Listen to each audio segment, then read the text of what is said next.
Free agency has arrived in the NFL, and the Jets were very active on the first day. We're talking Laken Tomlinson, CJ Uzomah, Braxton, Berrios, Tevin, Coleman, and more on today's episode of the Locked On Jets podcast.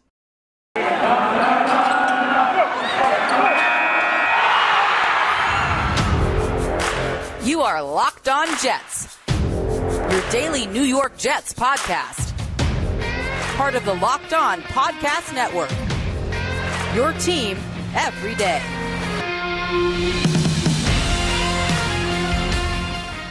Welcome. This is the Locked On Jets podcast, part of the Locked On Podcast Network, your team every day. It's Tuesday, March 15th, 2022, and I'm your host, John B. from GangGreenNation.com. Thank you so much for making the show your first listen or your first watch every day. We are free and available on all platforms, including YouTube. If you like what you see or hear, hit that subscribe button. You'll get notifications as new episodes are posted. And if you're watching on YouTube and like what you see, please give this episode a thumbs up. It helps the channel out, helps other Jets fans find Locked On Jets. Well, I think I need to go destroy the recordings of yesterday when I said that I thought the Jets were going to be quiet the first day of free agency. Or, I'm sorry, the legal tampering period. Free agency does not officially begin until tomorrow. That's when teams are able to actually sign players they acquire from other teams, they agree to terms with from other teams. We're in the legal tampering period where technically they're not even allowed to really agree to a deal, but as we learned yesterday and as we've learned through the years, that rule is not enforced. And the Jets were very active on the first day of the legal tampering period. They filled a couple of needs on the offensive side of the ball. They also brought back a couple of depth players. They lost one guy who I really like, but I understand why they lost him. And we're going to recap day one of the legal tampering period on today's episode. And I think you have to begin with what I think is the most significant deal the Jets struck yesterday. And I think it's the deal that, of all of the agreements the Jets made yesterday, is the toughest one to find fault with. I think it's very difficult to... I'm sure you could figure out a way to dislike this deal, but I think it's tough. And that's the Jets acquired Laken Tomlinson, or they will sign Laken Tomlinson. Or whatever the term is, they will agree to terms, or whatever there are so many different terms because it's technically not a signed contract until the new league year begins and the player actually puts his name on the deal. But Laken Tomlinson intends to sign a deal with the Jets, I guess is the way to put it. Former 49ers guard, former Lions guard. It's a three-year deal worth $41.2 million. Tomlinson will slide in at right guard, and in some ways, I don't want to say it completes the offensive line, but really for the first time in more than a decade, I don't think that there's really an offensive line position that's of great concern for the Jets now that Tomlinson's in the mix. We knew right guard was the big issue heading into the offseason, and Tomlinson is going to slide in there, and he's going to fill it. I mean, I think the odds are very good that this is going to be a very solid player for the Jets at right guard. Fills a big need. And again, if the Jets want to control the game in the trenches, well, this is how you do it. And you look, I think, in the 3 years Joe Douglas has been here, and listen, there are going to be some issues. There are some issues with the way Joe Douglas has run this team, but in the 3 years, he's completely overhauled this offensive line. And you look at, you have the two tackles. You have Becton, who admittedly is a bit of a question mark, but obviously a guy with a lot of ability. You have Fant, who had a very good season. Can he repeat that? I don't know. Elijah Vera-Tucker at left guard. Decent rookie year, some ups, some downs, but I think a lot of promise. Connor McGovern, who's been very solid at center, and now you have Tomlinson. And to me, that looks like a really solid offensive line. There's no longer a place on this offensive line where you look at it and you say that's a weak point. Or a couple of years ago where you may have said every single position on the offensive line was a weak point. The Jets should be able to run the ball. And Laken Tomlinson is a guy who knows this system. He comes from San Francisco. The Jets, of course, imported their coaching staff essentially from the 49ers. They're running an offense very similar to what San Francisco runs. He's a good scheme fit. Now you look at what happened yesterday. The Jets were also in on Brandon Scherff. Now Scherff might be a little bit of a better player, but first of all, he got more money. And second of all, he's a guy who's not shown great durability. Scherff has missed about 1/3 of the games the last 4 years. So my preference was kind of for Tomlinson because Tomlinson's only missed one game in his career. And it wasn't really a game he missed. It came after he was traded, and he couldn't play the next game. So this is a guy who's been and listen, offensive line's always tricky. Even durable guys can have some bad luck along the line, but I just think this is a really good fit. I think that this is a good signing. I think that there are some other moves the Jets made yesterday where you might question it a little bit, but if your priority is to build this team from the trenches out, you've done a good job. I think that this offensive line looks really solid on paper, even though there are some question marks. And, I always like going into the draft not needing to draft a position. And I think at this point you can say the Jets do not need to draft offensive line. Now, depending on how you feel about Fant, who's in the last year of his contract in 2022, and there are questions about whether he can replicate his solid play from 2021. Depending how you feel about Becton. Becton's a kind of a wild card. I still like Becton. I think he's got a lot of ability. You might look to draft the offensive line, but it's no longer a pressing need because I think you can see a clear path forward at all 5 spots.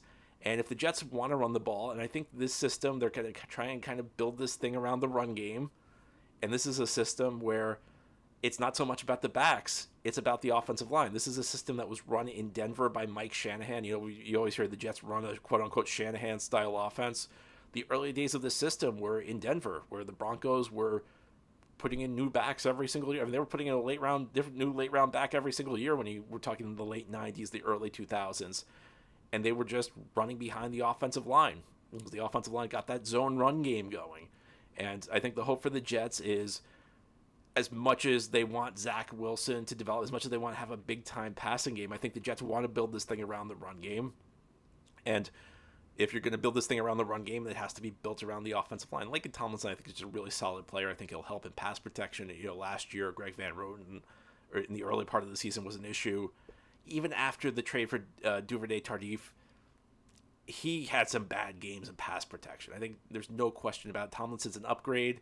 And they did not reset the market for him. It's not like they went out there. And you saw some teams reset the market yesterday. I mean, the Christian Kirk contract, that was ridiculous. That was one of the most ridiculous contracts I can remember in recent memory. I mean, that was a situation where the market was reset for a guy who's not the best player at his position, not even close to being the best player at his position.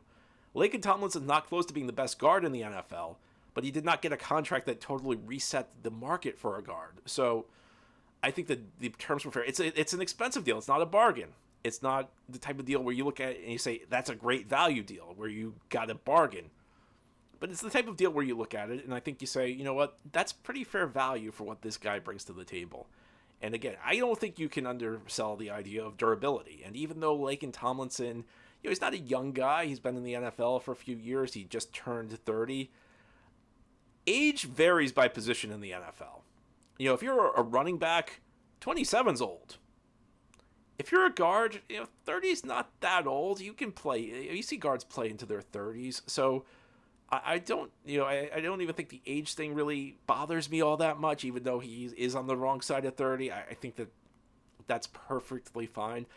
Again, I'm sure you can figure out a way to find fault with it. I mean, you might be worried because he's going to be moving from left guard to right guard. Will he be able to handle that transition? There are some things. I'm sure if you want to find ways to be concerned about this, listen, there's no deal that's ever a 100% guarantee.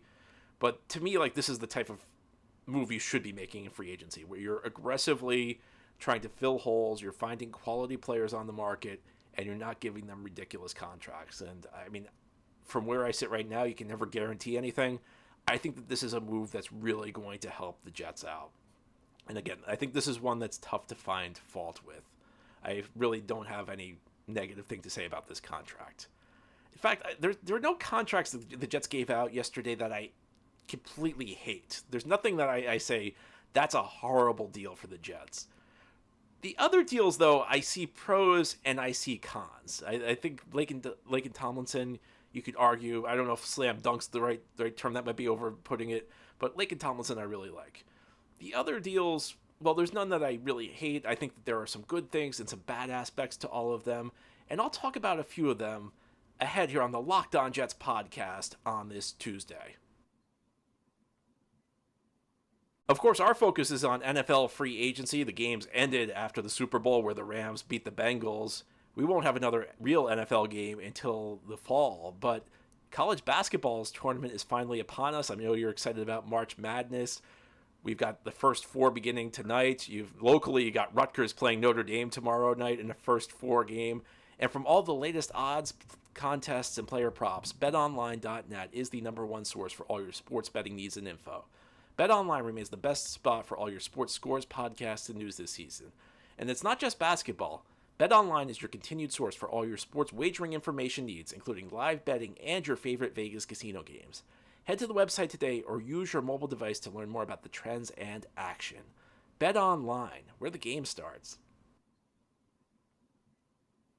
Thank you for making Locked On Jets your first listen or your first watch every day. We are free and available on all platforms, including YouTube. If you like what you see on YouTube, please give this episode a thumbs up. It helps the channel out tremendously.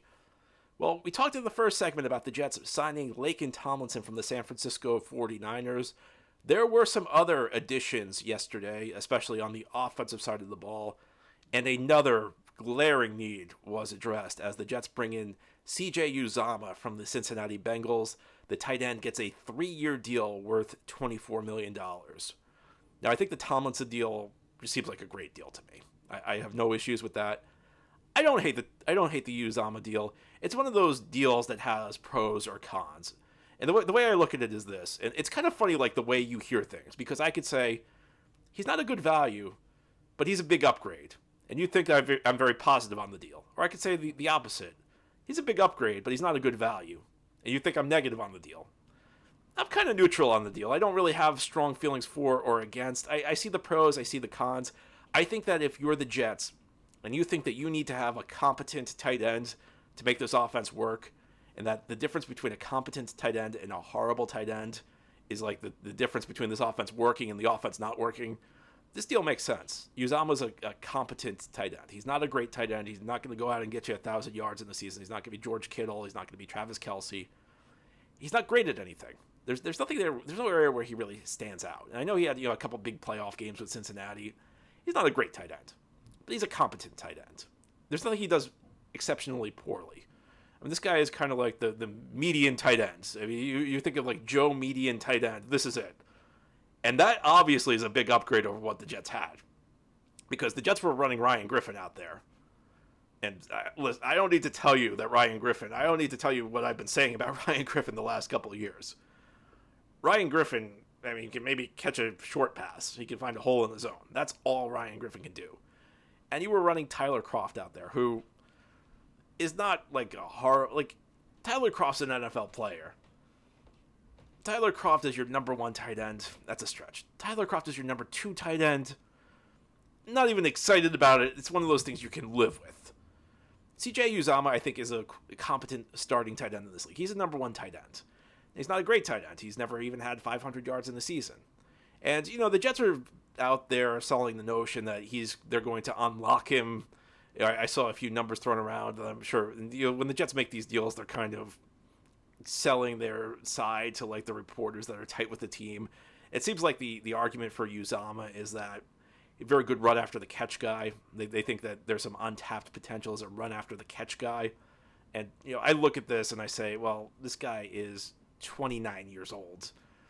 If there was untapped potential with this guy, it probably would have been tapped by this point. I mean, I don't know that you're going to turn this guy into a completely different player. Maybe marginally you can get a little bit more production. I don't think you're changing the complete aspect of. I don't think you're changing the complete package of what this guy brings to the table. Maybe he's a little bit of a better fit for the Jets offense, you could argue, but he's a competent tight end, and that's something the Jets lacked.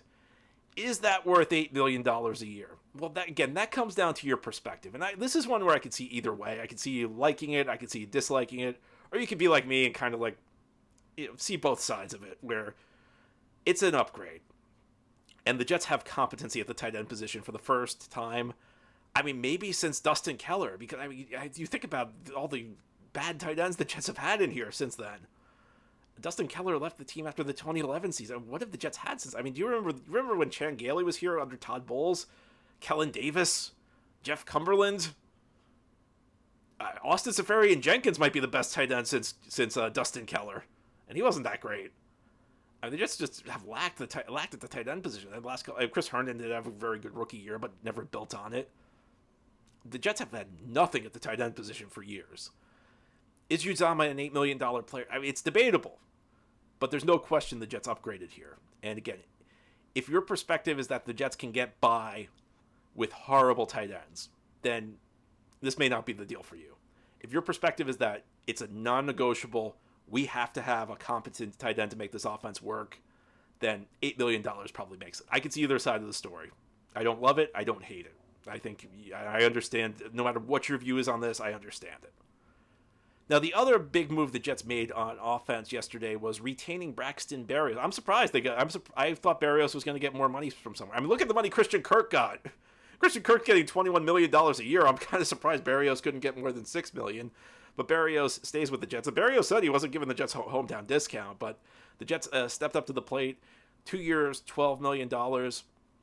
Another deal where I can kind of see both sides. Berrios is a fan favorite. He had the best year of his career last year. And I view Berrios as kind of like what I call a backup plus type receiver. Because he did a really solid job, especially late in the season, stepping into the lineup for Jamison Crowder when Crowder was injured.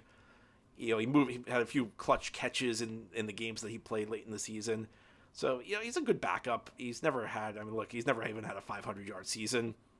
He's been a backup most of his career. I mean, is he a starter? That's debatable. Should he be a starter for the Jets as they try and develop Zach Wilson? That's a no. That's an absolute no. But as a 4 or 5 receiver, he's shown some ability. And I think the other thing with Berrios is that he adds things beyond what he does out of the slot as a backup. He's a guy you can manufacture touches for. You can throw him screens. You can get him the ball on end arounds. You can get him the ball on jet sweeps. You can figure out ways to get him the ball in space, make the quarterback's life easier. And he's also obviously a very solid return guy, near the top of the league as far as punt return average goes, all pro kick returner. So he brings things to the table. Is that worth $6 million? Well, I think if he's the player he was in 2021, I think that's worth $6 million because, again, he gives you some depth. Now, you got to add another receiver at some point. I don't think you want him as a starter, but he adds depth and he helps you in other places. To me, I mean, just paid Keelan Cole $5 million last year. Berrios, I think you can argue $6 million. The question is, can he sustain that? And I think ultimately with Berrios, the question is what he did last year a career year, or is it the sign he is an ascending player? Because if it's a sign he's an ascending player, I think this is a solid deal for the Jets. Whereas if he regresses and he becomes, again, that guy who was here in 2020, 2019, where, he had a few punt returns, maybe he made a few plays here or there, but he wasn't really a big part of what the Jets were doing, then, this deal may not look great. But it's only a 2-year deal. It's got a pretty, $7 million guaranteed out of $12 million. So, pretty easy 1 year out. It's not exactly, a bank breaker. So, I again, this is not a deal. It's not a deal that I think is a great deal. It's not a deal that I think is a horrible deal. He's a very popular player in the locker room, so I think that may have played into it. I do like the idea that, this guy did outperform expectations last year, so you pay him, and maybe that sends a message around. I like that idea.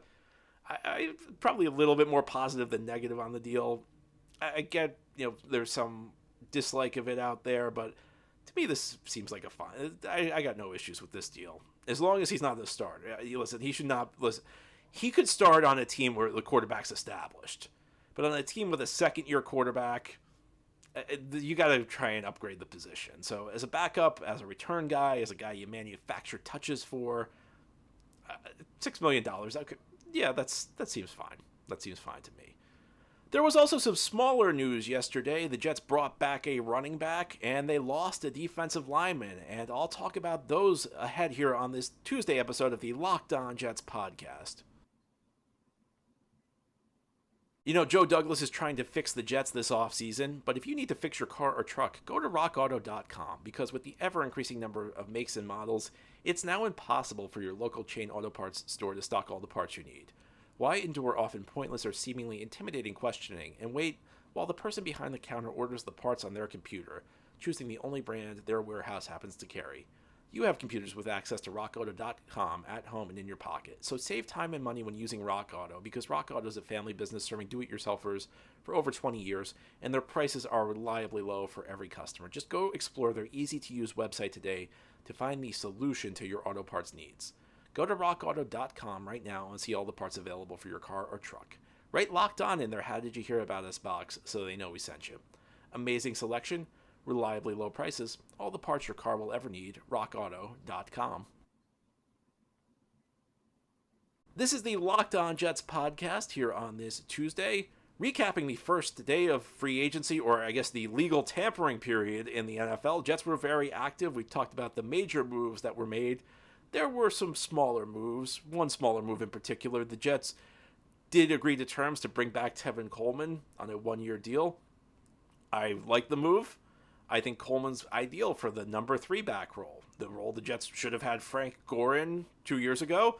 The role Coleman really played last year, where I think the Jets got to find a back to pair with Michael Carter, somebody who complements Carter's skill set. But behind them, you have Coleman, maybe a guy who gets a few touches a game. If somebody gets injured, maybe you can fill in on a basis of one game or two. Guy who knows what he's doing in the receiving game. You get to an obvious passing down. Sometimes young backs struggle with pass protection. Some of them don't have great receiving skills. Coleman does. Coleman knows what he's doing in pass protection. And he's got a reputation for being one of the best receiving backs. Not just a guy who catches passes, but a guy who has a reputation as an excellent route runner out of the backfield. They got him for cheap. It's going to be another low money deal like last year. Last year, Coleman was still trying to prove he belonged in the NFL. He had suffered a very injury plagued 2020 in San Francisco. Barely saw the field. Barely got any carries. Came back with the Jets last year in limited action, averaged 4.2 yards per carry.